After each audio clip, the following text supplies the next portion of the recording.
My girlfriend, Sophia, is a wealthy heiress with traditional values. She has always been reluctant to let me touch even a single finger of hers. In order to gain the recognition of her father, I left my hometown and went overseas to engage in research. On the day of our departure, Sophia promised that she would marry me when I returned. So, when Sophia's family group was on the verge of bankruptcy, I unreservedly handed over all my research achievements to my future father-in-law to help him turn the situation around. However, when I happily returned to my homeland, ready to marry Sophia, I found her entangled with my look-alike. I initially planned to break up with her and go our separate ways. But later I learned that she had given herself to David during our relationship and even practiced the splits for him. So now, I've changed my mind. I must make her fall into the abyss. The story is about to begin. If you like it, remember to like and subscribe. My friend sighed and said, "So, it only takes a year for a woman to change her heart." My friends were all indignant on my behalf. Today was my welcome back banquet. I had rushed back almost non-stop after a year abroad, but they told me that Sophia had a new boyfriend. The moment I saw that man, I felt a pang in my heart. Because the first time I saw him was in a photo. When I had just gone abroad, Sophia sent me a photo and said, "I thought it was you." I joked with her, "What, do you miss me?" She replied, "Yeah, I do." But then she called the wrong name, and the other person was completely confused. Looking back now, it's really funny. The figure in the photo really did look like me. One day later, Sophia suddenly said to me, "Let's just be friends." I asked, "Why?" She said, "I'm afraid you'll delay your studies. It's the same if we talk about our relationship when you come back." Just because of this sentence, I raced against time to finish my thesis and ended my overseas study life. But until tonight, I didn't know she had a boyfriend. His name was David, and he was Sophia's senior. As we were talking, Sophia came back from the bathroom, arm in arm with David. Sophia's lips were swollen, and she had newly applied lipstick, trying to cover something. Her eyes were watery. Everyone understood tacitly that it couldn't be just a simple trip to the bathroom after being gone for so long. David smiled casually and said, "Sorry, Sophia is soft-tempered. I have to accompany her more." This scene stabbed my eyes, and I quickly lowered my head. The people who had been indignant on my behalf just now immediately changed their expressions and said, "Spoiling one's wife, we understand. It's quite normal." Sophia's best friend smiled and said, "Sophia, you have to treat David well. Look how considerate he is. He accompanied you through the toughest times. Such a considerate, warm-hearted guy is hard to find. He's much better than the one who went far away." I silently took a sip of tea, and my mouth felt astringent. In their eyes, I had abandoned Sophia, but only Sophia knew why I left my hometown to study abroad. David noticed me and teasingly said to Sophia with a smile, "He looks quite like me. Am I his substitute?" Sophia pursed her lips and said, "What nonsense. He's so slovenly. How can he compare with you?" A hint of playfulness flashed in David's eyes, and he laughed even more heartily, as if he found her reaction extremely cute. He said, "Keep your voice down. You're really sharp-tongued." Everyone changed the topic and started talking about me. Someone asked, "I heard that you completed a 3-year course in 2 years and were recently hospitalized. What happened?" My smile was a bit forced, and I said, "I was eager to come back, so I didn't have time to eat. I got a stomach problem. It'll be fine after some rest." Everyone secretly observed Sophia's reaction. She lowered her eyes and was intently eating the crab meat that David had peeled for her, pretending not to hear. Speaking of which, I'd been with Sophia for more than 8 years. From the days when we were babbling in kindergarten, to the innocent and ignorant high school days, and then to college. We've accompanied each other for so long. Sophia, the wealthy heiress, changed from a little girl waiting for me to pack my school bag by the window to a woman waiting for me to get off work downstairs at my office. Everyone thought we would end up together, but now, Sophia was already wearing a new couple's ring, her fingers intertwined with another man's. David's curious eyes kept sizing me up. Just when everyone thought we would get along peacefully, he suddenly asked, "Dude, how did you two break up?" The surroundings suddenly fell silent. Sophia pouted and said, "I've told you about it before. Why are you still asking?" David laughed it off and said, "I just want to know you better from different perspectives." I averted my eyes and replied casually, "People change, you know. For example, taste. It's normal for her to like you now, isn't it?" He glanced at Sophia, and a trace of guilt flashed across his face. He said, "I didn't mean that. I just..." Sophia looked at me for the first time tonight, her eyes cold, and her tone carrying a faint warning. "James, don't be like this." In her opinion, even my normal answer was a provocation to David. This atmosphere made me a bit uncomfortable. I put down the napkin, stood up, and said, "Excuse me, I'm going to the bathroom." Leaving the private room, I almost felt drained of all my strength. No one had told me that she had someone she liked. Even just 2 months ago, when I sent Sophia a message saying, "I'm coming back," she was still saying, "Welcome back." The bathroom was filled with a strange and ambiguous smell. I leaned on the sink, turned on the faucet, and my mood was so depressed that I really wanted to vent my emotions. But I knew that they were a normal couple. After breaking up, I shouldn't pester them. Suddenly, the bathroom door was pushed open, and a voice came, "Sorry, Sophia left her lipstick here." She asked me to get it. It was David. He saw me in a mess, was stunned for a moment, and then stammered, trying to cover it up, "Well, we didn't do anything just now." The toilet paper in the trash can, the lipstick by the sink, and the 2 big and 2 small handprints on the mirror all reminded me of what had happened. But he just had to tear off that layer of paper and embarrass me. I took a deep breath and moved aside to let him get the things. David, however, stood in front of the mirror and started checking the sink. He sighed and said, "We were in a hurry just now. I'm a bit clumsy, you know. I don't know if I broke anything." After that, he looked up at the mirror and said with some annoyance, "Bro, do you have any tissues? I want to wipe off the marks. It would be so embarrassing if someone saw this." He was always in a remorseful posture, forcefully declaring his ownership. I didn't say a word and turned around and walked out.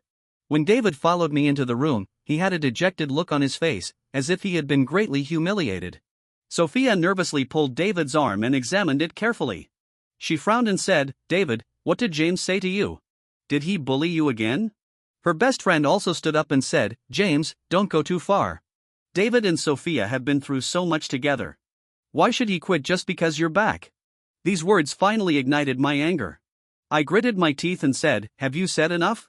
She asked, "What do you mean?" I raised my eyes, suppressing my slightly trembling lips, and said, "Don't you want to know what we said in the bathroom? He just said that when he was having sex with you in the bathroom, he was too rough and left marks everywhere, so he needed to clean it up." Everyone involuntarily showed disgusted expressions. David's face turned pale, and he said, "Shut up." I was so angry that my whole body was shaking. I said, "Sophia, if your Sophia family didn't benefit at all from my academic achievements, you can scold me. But you have no right to do so." I tightly clenched my fists and raised my voice, "Excuse me, Miss Sophia, do you understand what I'm saying?" I flew into a rage, threw the chopsticks and smashed the bowls in front of everyone. Everyone was shocked. David stood there dumbfounded, and Sophia shrank into his arms in fear, looking pitiful.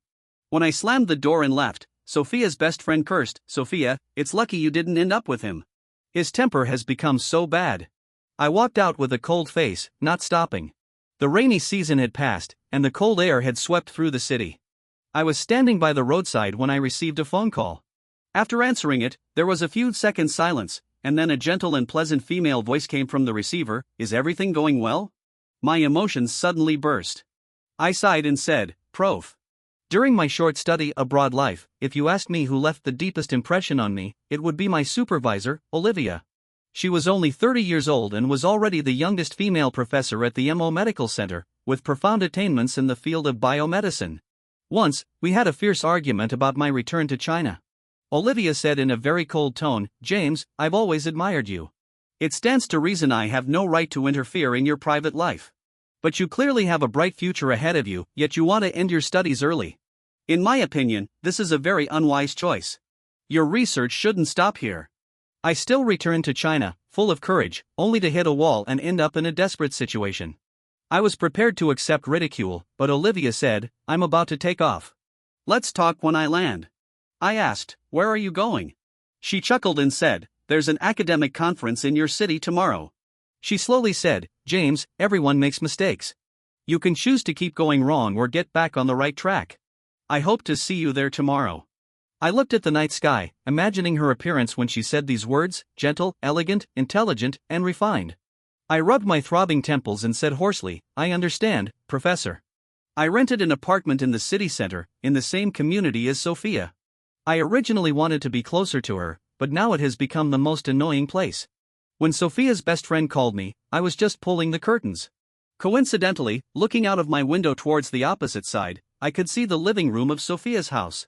At this time, there were 2 people standing by the window. Sophia was like a willow, softly clinging to David. The window screen fluttered, and the 2 were necking. On the phone, Sophia's best friend was still chattering non-stop. James, since you've broken up, don't pester her. It's really annoying. Move away quickly and don't disturb them. David is much better than you. He cares more about people, is more responsible, and more stable.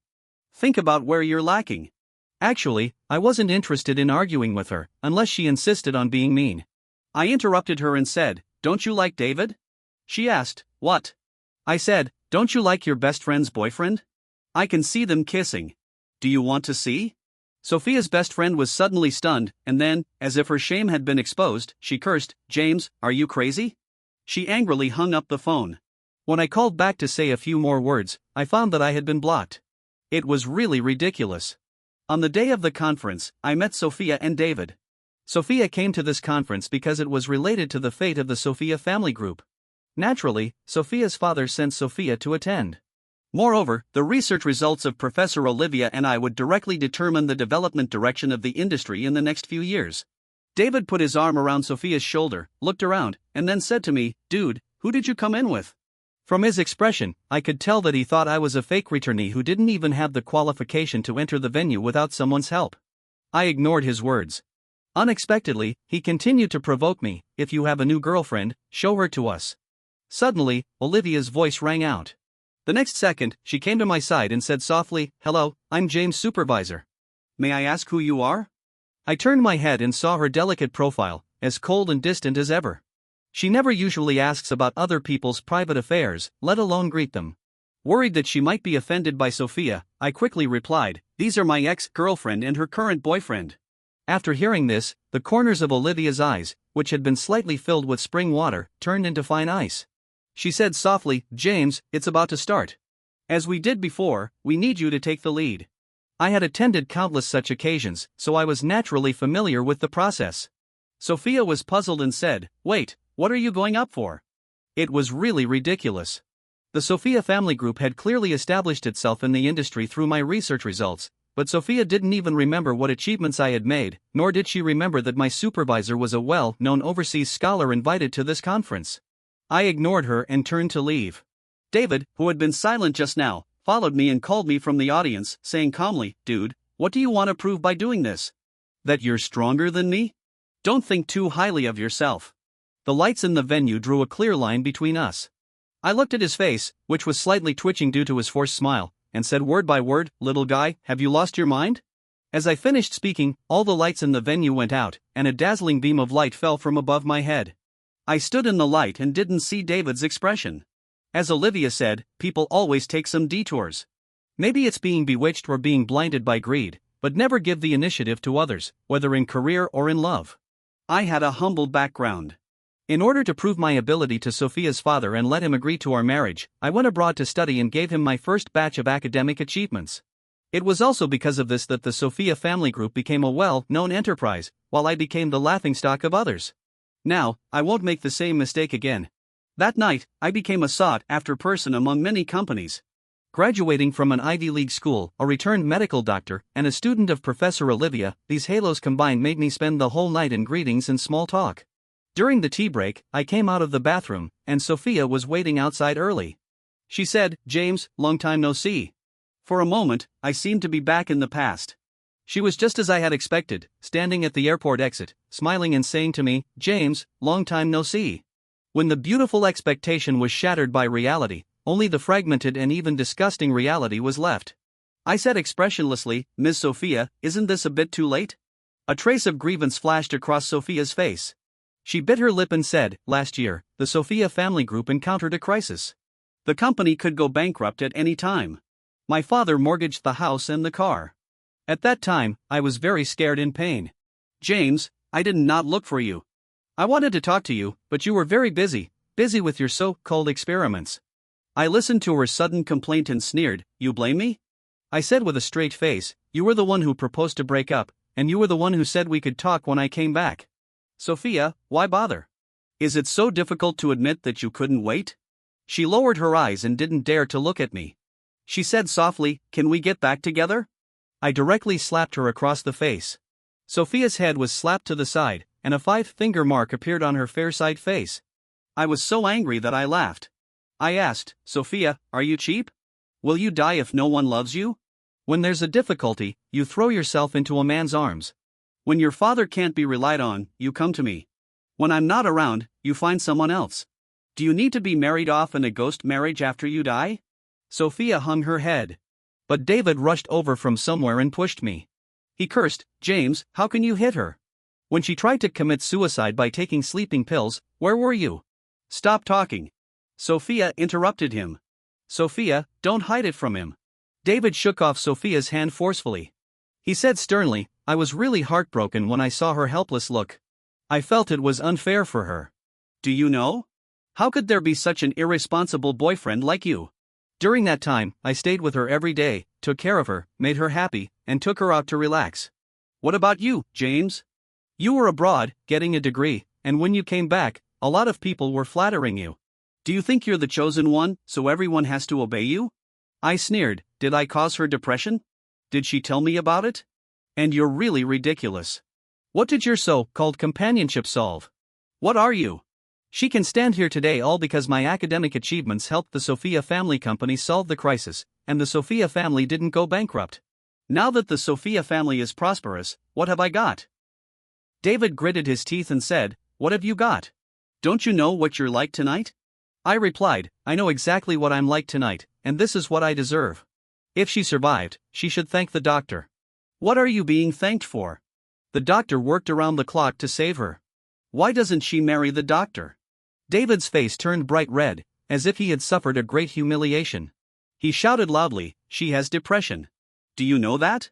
I was speechless and said, what the hell are you talking about? How many times are you going to say it? Are you a broken record? I showed my impatience and said, if she's sick, get her treated. Don't come bothering me. David was furious and was about to fight me. In that instant, Sophia grabbed his arm and said, stop it. I know who treats me well. These words stabbed into my heart like a needle. The MO Medical Center is at a high latitude. It snows all year round, and the night temperature is below zero. I traveled between the laboratory and the dormitory in the cold, braving the elements day and night. I gave the research results of 2 years of hard work to the Sophia family for Sophia's sake. She said she knew who was good to her, and I was so angry that I gritted my teeth and said, Sophia, have you lost your conscience? Sophia pretended not to hear and gently said, holding David's arm, David, let's go home. When I pushed open the glass door of the rooftop, the noise was a bit loud, causing several people to turn their heads in surprise. Olivia was already sitting there. She tilted her head and said, this is the first time I've seen you lose your temper. I pinched the center of my brows irritably, trying to suppress my gloomy expression, and said, I ran into some trouble, but it's nothing serious. Olivia blinked and looked me up and down. She said, it's okay. You don't have to suppress yourself. I turned my head to look at the night view of the city. The lights were scattered like stars, and the streets were bustling with traffic. A gentle breeze blew across the collar of my shirt at the back of my neck, and the surrounding noise gradually faded away. That two-faced bitch, she's so damn shameless. I suddenly burst out with a swear word. Olivia pursed her lips and smiled, then casually handed me a glass of wine. I clenched my fists, which were shaking with anger, and took the glass and drank it in one gulp. Olivia asked softly, do you remember the first time you came to my laboratory? I scratched my head and recalled, yeah, I made a mess of things and even made the senior sister cry. Olivia rested her chin on one hand and said, I know you didn't come to study abroad voluntarily. According to the rules, I should have asked you to leave. But later, you got along so well around me that I couldn't refuse your application. Everyone has their own path to follow, and you can't stop someone from getting off halfway, right? James, you don't belong here. I sat in the wicker chair, staring blankly at Olivia, and said, Professor, I thought you'd say I should think it through. She usually doesn't interfere in other people's private affairs, and this was probably the most overstepping thing she'd ever said. Olivia's almond-shaped eyes stared intently at me. She looked at me seriously for a while, as if thinking about something. Suddenly, the wind picked up. She opened her mouth gently and then lowered her eyes, saying, Sorry, I have my own selfish motives. These words were carried away by the wind, like a tail gently brushing across the tip of my heart, making me tremble slightly. The academic conference ended before 10 o'clock. I walked out of the conference hall with my briefcase and found a group of people gathered in front of the door. There was a faint smell of cigarette ash in the air. I walked down the steps and saw a brazier placed in front of my car. The flames had just gone out, and several photos were lying inside, burned to half a face. They were my photos. The onlookers were talking among themselves. Who did this? It's so unlucky. This is like cursing someone to death. There were a few big characters written in red paint on the car glass. The adulterer deserves to die. The perpetrator, afraid that people wouldn't see, specifically chose bright red and wrote it several times on the windshield and the car body. When the people around realized I was the owner of the car, they started pointing at me. Someone said, "He looks like a decent person, but he's stealing someone else's girlfriend." No wonder. In fact, there are quite a few such people. They seem serious, but in reality, they're hypocrites. For such people, their achievements may not even be their own. Blood rushed to my head instantly. Even with my good upbringing, I couldn't tolerate being slandered again and again. Through the crowd, I caught David's calm gaze. I couldn't help but wonder where he got the courage and confidence. I pushed through the crowd and rushed straight towards him. David didn't expect me to attack directly and stood there stunned. The next second, I grabbed his collar, pulled him over, and pressed his face hard against the car glass. I said coldly, "Lick it clean for me." He was so scared that he was speechless for a moment. Then he struggled desperately and shouted, "Let me go." "What are you doing?" I gritted my teeth and said, "I'll teach you a lesson." My fingers were white at the joints. While holding him down, I used my free hand to call the police. The commotion at the scene attracted many onlookers. But before I could make the call, Sophia's scream came from behind the crowd, "James, let him go." The anxious look on her face was something I had never seen before.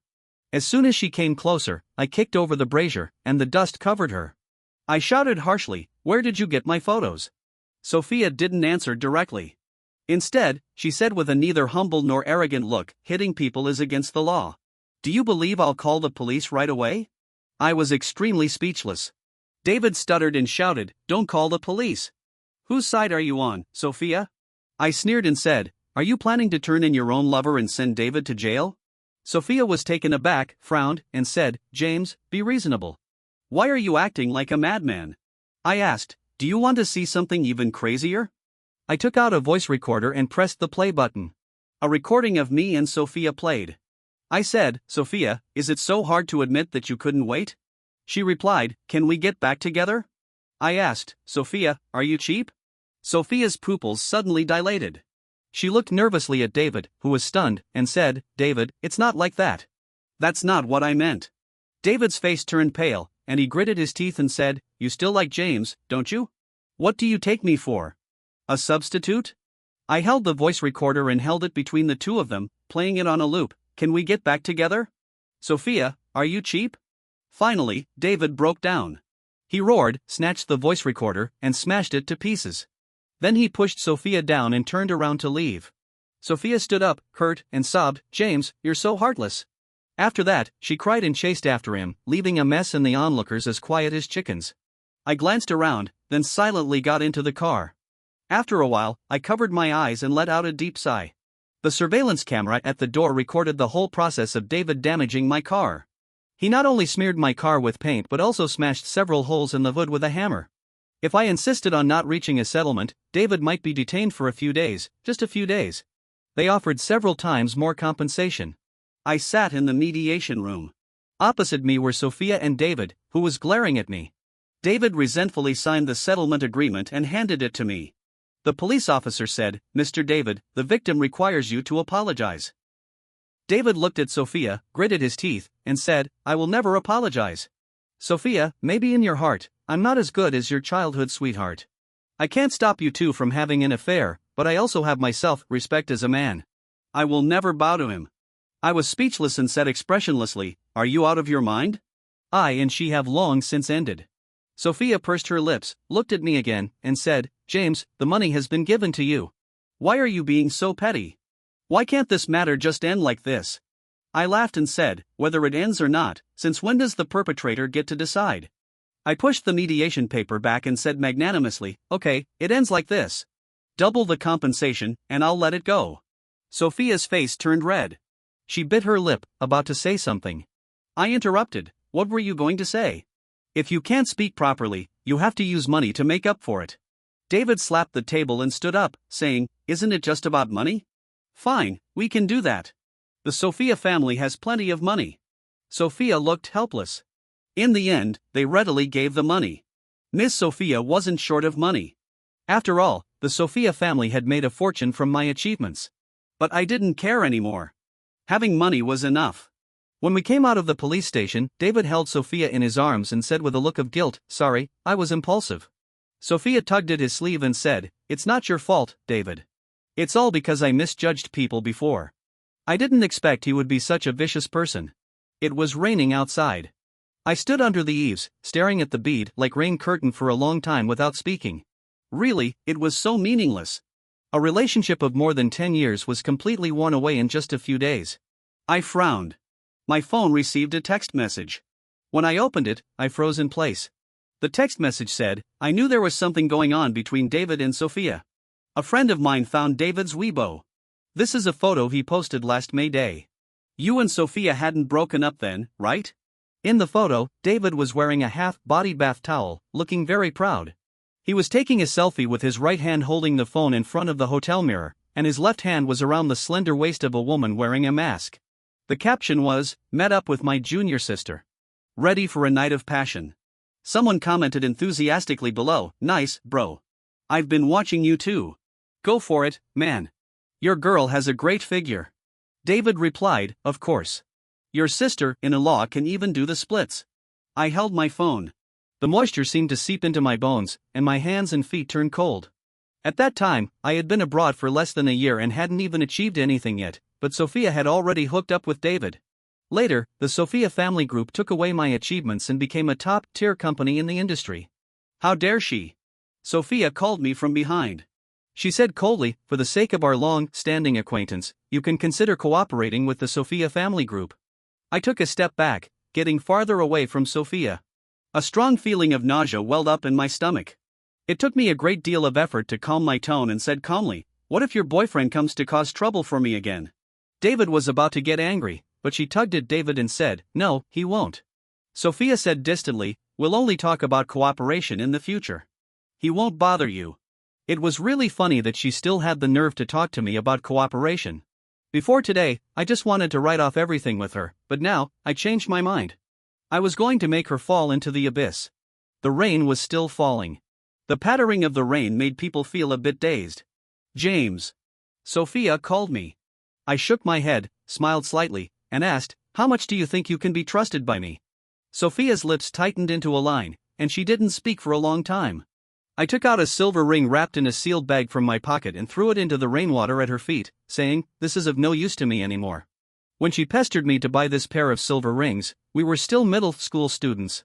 The rings were ordinary, far from being comparable to the one on her ring finger now. We had been wearing them for many years. I had planned to buy her a diamond ring and propose to her after returning to China, but unexpectedly, things changed. Plans can never keep up with changes. Sophia stared fixedly at our couple's ring. Her lips turned a bit pale. Ridiculous, isn't it? She seemed to suddenly remember something, and a look of guilt appeared on her face. She bit her lip and said, "James." I replied, "Don't call me like that." I took a step back and stood in the rain. The rain instantly drenched me. Sophia took a step forward but was finally stopped by David pulling her back. I twitched the corners of my mouth and said, "Sophia, stay away from me in the future." When Olivia and I got in the car and left, David and Sophia seemed to be arguing. David pushed Sophia down into the rain and shouted angrily, "Aren't you going to cooperate with your white moonlight? Get out of here and don't bother me anymore. You're a rich heiress, and he's a returned doctor. What am I? I'm a poor guy. I don't deserve you at all. I can only wish you two were locked together forever." The next second, Sophia knelt down in the rain, crying bitterly, and hugged his legs, pleading. The umbrella fell to the ground. In the heavy rain, the two people at the police station entrance looked like two drowned rats. Olivia said to me, "You're still looking even though we're so far away. Aren't you afraid of getting carsick?" I expressionlessly withdrew my gaze and said, "I actually feel a bit nauseous." She snorted and said, "Driver, please drive faster." It was the evening rush hour, and the traffic congestion extended the time we were traveling together. Olivia suddenly said, "I'm going back tomorrow. Thank you for the gift. I like it very much." These words stunned me, and I didn't come back to my senses for a long time. In fact, these days after returning to China, I wasn't quite used to it. I often dreamed of being in the laboratory. That place felt more like home. I felt a sense of loss in my heart and said, "Say hello to them for me." Olivia blinked but didn't say anything. After a while, she called me, James. What? At that moment, our eyes met, and we could see something we both insisted on in each other's eyes. Olivia opened her mouth but didn't say anything. Instead, she smiled and said, "Wish you all the best." I replied, "Thank you. The same to you." The rain outside became heavier, washing those unspeakable and hidden feelings into the rain curtain. Later, nothing could be seen. After Olivia left, I joined Zhanghe, a competitor of the Sophia family. For years, Zhanghe had been suppressed and couldn't lift its head because of the technology held by the Sophia family. On the first day of my employment, I met an acquaintance. "Why are you here?" As soon as I entered the office, I saw a familiar face. Chloe came up to me. Her fingertips brushed over the folds of her black knitted dress, and the loose hair in a low bun exuded the fragrance of snow pine. She said, "Long time no see, senior." She was kind of my junior sister. She had excellent grades and a wealthy family. As the only daughter in the family, she inherited her father's company after graduation. This relationship made our communication very harmonious. Chloe poured me a cup of tea and said seriously, "Senior, you can actually consider technical shareholding. I will definitely give you the highest return here." She was very sincere and offered generous benefits. "Chloe," I said, looking at her seriously, "I don't doubt your sincerity, but shareholding is not necessary." She asked, "Why?" Chloe frowned slightly and said, "Are you still thinking about Lou?" I smiled and interrupted, "Who doesn't want to make money? It's just not the right time." "Chloe, do me a favor. Recently, David's account has been updated very frequently. He posted, 'Visited my future father-in-law today.' I asked what to prepare, and Sophia said she would help me. Having a wife like this, what more could a man ask for? Ha ha. The next post was, 'My future father-in-law is very satisfied. I don't have to work hard anymore.' Many people in the comment section booing, 'Are you about to achieve financial freedom?' Some also commented, laughing to death. 'He's just a gigolo. Is that something to be proud of?' Another person replied, 'The one above is still too young. Haven't graduated from college yet, right? Reading thousands of books is not as good as traveling thousands of miles. Traveling thousands of miles is not as good as having a rich woman to help.' Someone else commented, 'What's wrong with being a gigolo? I suggest Mr. E write a guide on how to be a successful gigolo.' In this kind of flattery, David showed off his life day after day. Perhaps having heard that I didn't get a very good treatment after joining Zhanghe, and among colleagues, it's easy to find out that I often work overtime late at night with just a little inquiry. David started sending me messages, 'Bro, don't work too hard. Go out and walk around more. Otherwise, if you find a girlfriend and get tired out in the future, you'll earn money but not be able to enjoy it. Then someone else will spend your money, sleep with your wife, and beat your kids. How tragic. Ah, I feel so guilty. I can drive a luxury car and live in a villa without working. It's so comfortable. Actually, I really should thank you.' I didn't respond to any of this. This situation lasted for over half a year. My career was going nowhere, while David amassed quite a few fans by sharing his ways to leech off a woman tricks. Now, whenever our friends talk about it, they all praise David, saying he's somewhat capable. I gradually faded from everyone's sight. On an ordinary Friday night, David's message arrived right on time. He said, 'Dude, Sophia's pregnant, and it's mine. Thanks to your efforts, the Sophia family made money. Now I'm about to marry a rich beauty and reach the peak of my life. Happy? Jealous?' Along with that, he sent an emoji with bared teeth. I'd explained to him many times that I had nothing to do with Sophia, but he didn't believe me. To be honest, David's mental state had been developing in a really strange direction in the past 6 months. Initially, he wasn't part of my plan, and I'd even solemnly warned him not to harass me anymore. Unfortunately, you can't save someone who's determined to ruin themselves. In just a few minutes, he started bombarding me with messages, 'Can't you understand me? I'm going to be a dad. What are you still pestering Sophia for? Sophia is my wife. If I find out you're meeting her at night again, I won't mind live streaming a beating for you.' When he was saying all this, I was sitting right across from Sophia. I asked, 'Are you pregnant?' Sophia took a sip of red wine, frowned, and stared at me, replying, 'Yeah.' I smiled and said, 'You should drink less. It's not good for your health.' She nodded, then continued reading the document, pressing her lips together without saying a word. I waved my hand, asking the waiter to change her drink to juice. As I wiped my hands, I asked, 'After our meetings recently, if you don't go home, where do you go?' Sophia didn't answer directly. Instead, she asked me, 'Is this all Chloe said?' This business plan doesn't seem to be complete. That's right. I'd been in private contact with Sophia for 2 months. Since Zhanghe Company was developing rapidly and there would be a bidding next month, it had become the most formidable competitor of the Sophia family group. When Sophia's father was at his wits' end, I extended an olive branch to him, saying, "Uncle, Zhanghe can't offer me much. And you know my feelings for Sophia. Because of this connection, I'm more inclined to cooperate with you." So, he got the message and asked Sophia to negotiate with me. I'd known Sophia for over 10 years, and I was skilled at playing the emotional card. Our relationship warmed up quickly. Every week, we'd meet at a secluded members-only Western restaurant. I'd give her some information to help the Sophia family deal with Chloe, but that was all. I wouldn't stoop to meddling in other people's relationships, let alone keep her out all night. Sophia had complained to me more than once. She pouted and said, "If I'd known it would be like this, you should have just cooperated with the Sophia family in the first place. Why make it so complicated?" I pinched my aching forehead and said, "If I gave you the entire business plan, Zhanghe would send me to jail." As I spoke, I casually tidied my handbag and said, "I'm going to the restroom. You read it quickly."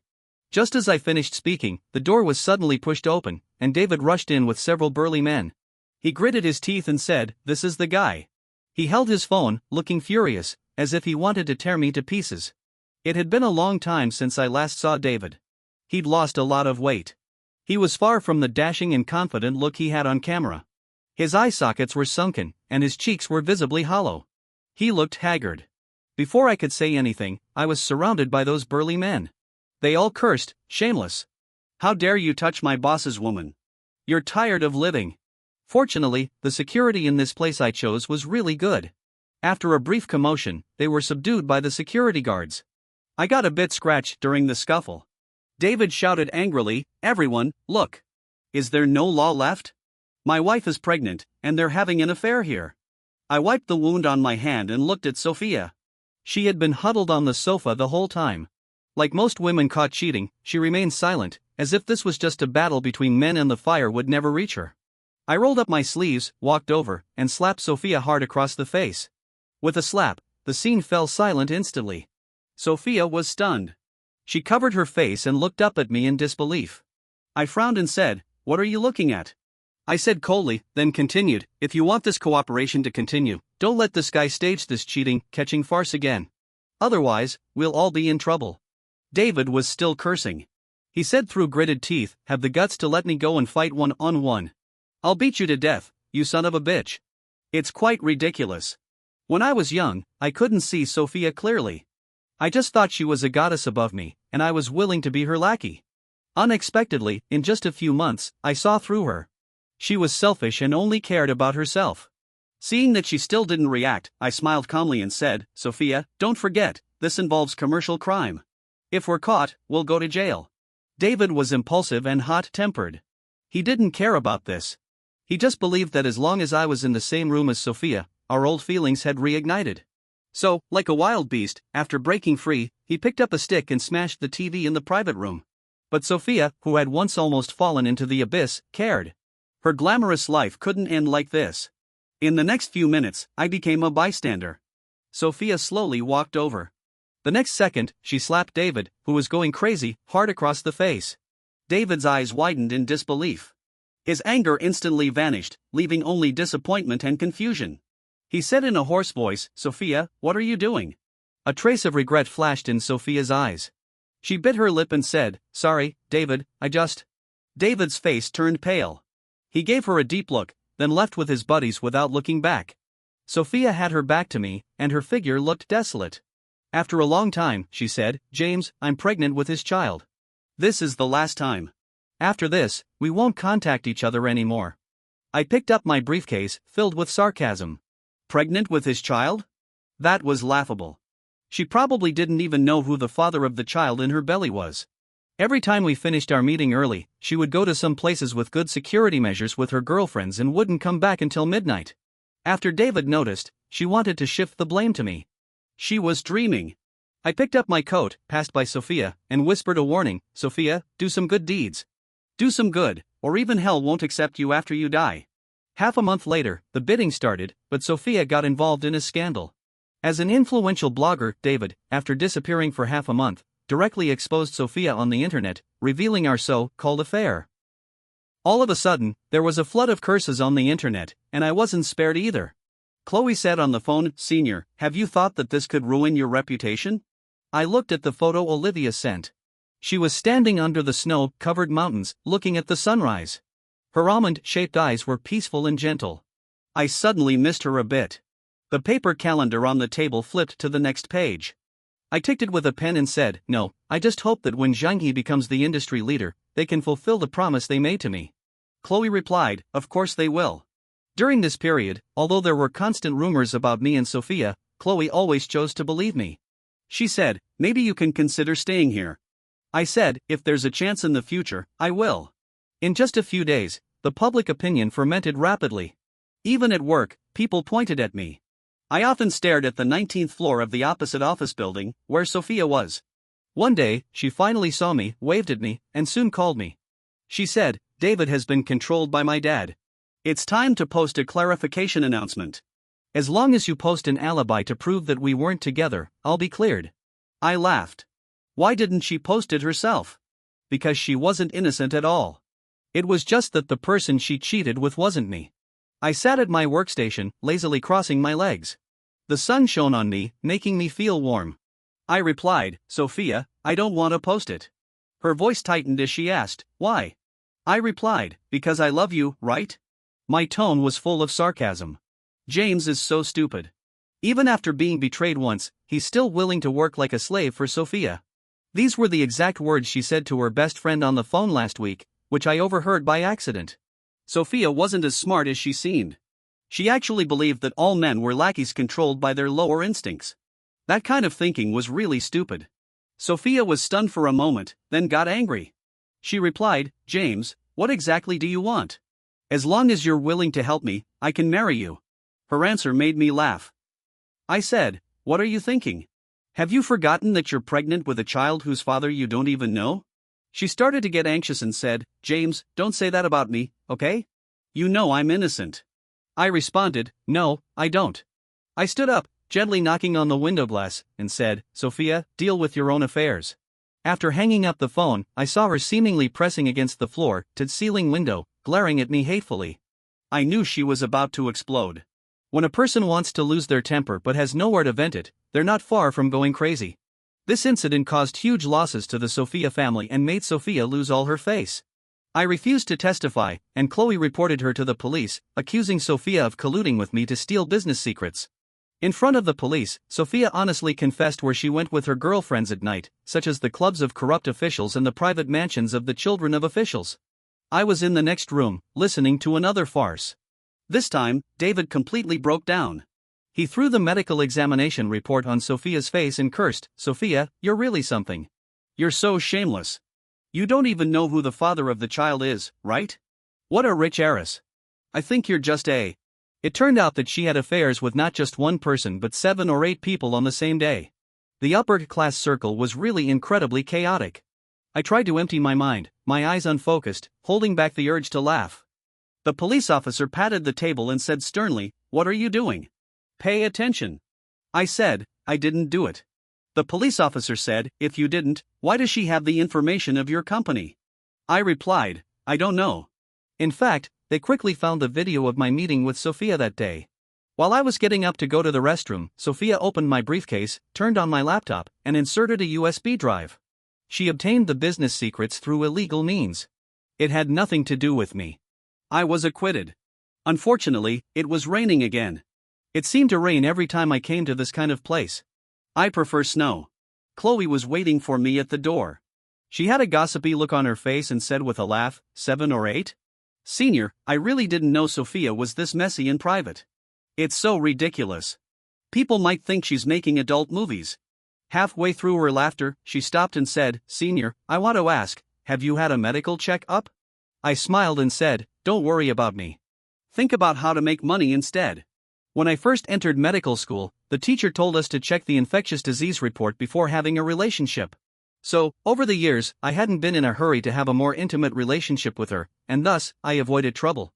David got seriously ill and was completely worn out. He was sitting stupidly on a public bench, looking lost. I didn't want to pay attention to him. But when I passed by him, he called me and asked, "How come you're okay?" I lowered my head, sighed, and put the business card of my classmate from the infectious disease department into his hand, saying, "Be strong. When Sophia gets out in the future." I choked up a bit. "You'll still have to support her." After that, I covered my face and quickly turned to walk towards Chloe, who was laughing like crazy. Behind me came David's crazy roar. I almost got hit by him. My agreement with Chloe was that I would invest in the company with my technology to help her make it the industry leader, and she would help me stage a play to bring down the Sophia family group. But I didn't expect that Chloe showed the utmost sincerity. She gave me real information, which led to Sophia actually causing a loss of 20 million to Zhanghe. Her initial goal was to send Sophia to prison. With commercial crimes and long-term chaotic power sex transactions, Sophia was sentenced. As the saying goes, when a person is down, everyone kicks them. The fact that she cheated on me with David after I went abroad was spread on the internet by someone with a grudge. Netizens they cursed one after another. David is the real scumbag. Scumbag and slut. They deserve to get sick. Fortunately, James is smart. An ordinary person would have to suffer in silence. It had been a year since I returned to China and learned the truth until everything was settled. I booked a flight ticket and was ready to leave. Before leaving, I went to visit Sophia. She was a woman who had lost everything and was suffering from an incurable disease. She was really pitiful. She was no longer as bright and charming as she used to be. She looked frail. She asked in a hoarse voice, "Are you satisfied, James? I didn't expect you to be so heartless. I just didn't keep my promise to wait for you, and you had to harm me like this." She must have thought that cheating and playing with a lackey's feelings wasn't a crime worthy of such punishment. I laughed out loud and said, "Sophia, I also need to make money." "What?" She stared intently at my face and asked, "What do you mean?" I held the phone receiver, getting closer to her, close enough for her to see every detail of my face. Then I raised my eyes and showed a mocking smile. I said, "I want to clear the market. If the Sophia family doesn't fall, how can I become the dominant one? How can I make money? Did you really think I'd be trapped by love and never recover?" Sophia's pupils reflected my big smile. I said, "Love is just for fun. Sophia, you're not worthy to be my partner. So, I'm sorry, but I have to get rid of you." This was probably the most terrifying thing Sophia had ever heard in her life. Her pupils dilated, and she slowly leaned against the glass. After a brief silence, she suddenly started pounding violently and shouting like a madwoman, as if she wanted to tear me apart. I gently hung up the receiver and stood up gracefully. From that day on, I became one of the shareholders with the highest shareholding in Zhanghe. In the next few years, I will go to the United States in person to build a bridge for technical communication between China and abroad. Ahead of me is a blue ocean, and those mediocre people are destined to be left on the shore, heading towards the end of their fate. On the day of departure, at the airport, Chloe grabbed my suitcase and said, "Senior, actually, I like you quite a bit." She was very straightforward. She had been rejected by me countless times but still persevered. I smiled and asked, "Love or making money, which one do you choose?" She snorted and said, "Of course, making money." She answered without hesitation. After that, we both laughed. I pulled my luggage and said, okay. Thank you for your liking. I really have to catch my flight." Chloe stared at me seriously for a while, then suddenly stepped forward and hugged my waist. She whispered, "James, have a safe journey." I nodded and said, "Looking forward to seeing you next time." Then, she let go of me and pushed me away capriciously, not allowing me to look back at her. After a year, I stood in front of the MO Medical Center again. It was as if I had returned to a few years ago when I first stood here, filled with longing for Sophia and reluctance to leave my hometown. Nothing had changed. My busy classmates, the randomly piled up snowmen, and the vast snow-covered plain stretching for several kilometers with no one in sight. It was snowing again. In this high-latitude foreign land, spring always seemed out of reach. But it was also here that I found my ideal. In the collision of human thoughts, I saw the light of science and the hope for the continuation of human civilization. I rubbed my frozen red cheeks. Before I could get closer, the door slowly slid open. A slender and cool-looking figure stood at the door. Her almond-shaped eyes were filled with a gentle smile. In an instant, spring seemed to be within reach again. Olivia stretched out her hand and smiled at me, saying, "James, welcome home."